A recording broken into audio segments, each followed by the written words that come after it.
Hello, today I'm going to show you some small improvements that I introduced to this bike. Those improvements affected my comfort, my speed, my efficiency during cross-country races. Actually, there are a couple of them, and it was not just one bright idea that suddenly came to my mind. It was rather an evolution. So I was observing some other riders, I was observing behavior of this bike during races, and from race to race, from workout to workout, I did some changes in baby steps to this bike, and today I'm trying to show you what it was. The most important is that they were really cheap in comparison to overall price of the bike. Yeah, so having said all of that, let's start.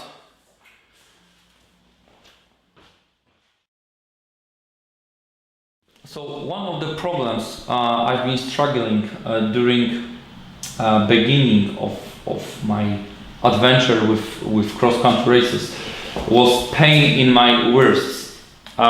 This pain was caused mainly because I was riding with too high pressure in my Tyres, but also because I was using factory grips on my handlebars. Those grips were not really efficient in terms of shock absorbing, so I decided to change them. I was looking into some forums, into some shops, but also I was observing other riders, and I saw many of them were using ESI chunky grips.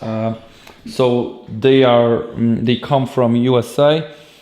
They are not the cheapest, but I was really surprised how good they are, how they affected my comfort during races. So today the problem vanished forever. I feel no longer pain in my wirsts. So I can recommend them to anyone who is riding on tough terrain. So that's the very first improvement that I did to this bike. Next problem during cross-country races was quick and effective hydration. So I had two problems with normal bottles that I used before I bought a Camelback. During race, you don't have much time to hydrate yourself, especially because you are forced to ride with two hands on handlebars for most of the race. So I was not able to drink enough in a short time. Second problem was that every time after race I had to clean a frame in this area because a lot of isotonic spoiled on it, and in connection with sand or dust, it was really hard to clean, so it was really annoying. So both problems I've solved using this Camelback bottle. So it's very hermetic in comparison to normal bottles like this. It doesn't spoil any drop on the frame, even if you ride in tough terrain on downhills or uphills. So it's very good.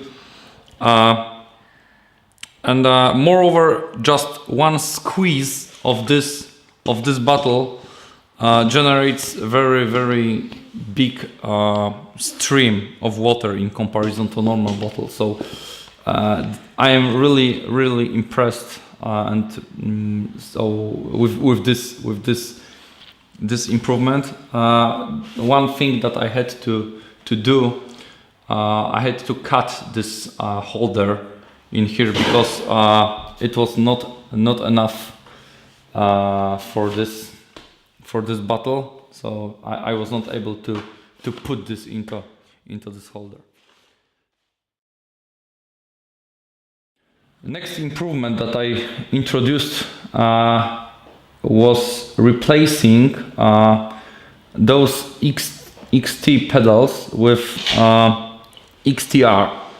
So XTR have a little bit of edge over XT in terms of weight, but it is not essential.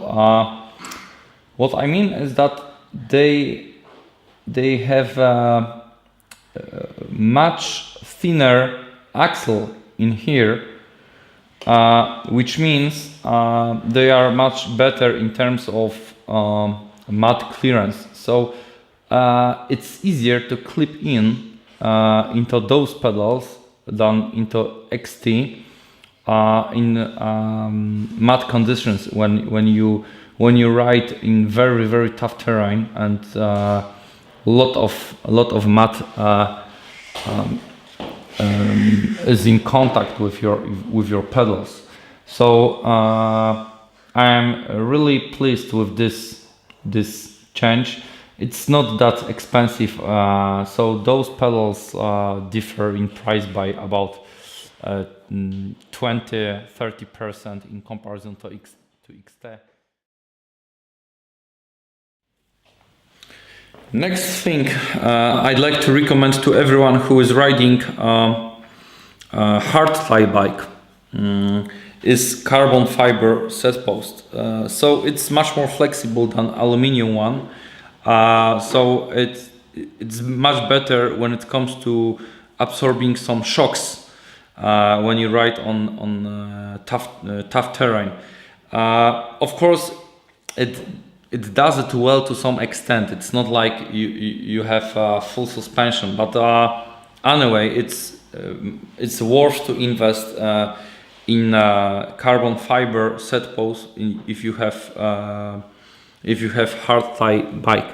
So this change was one of the best I made in this bike.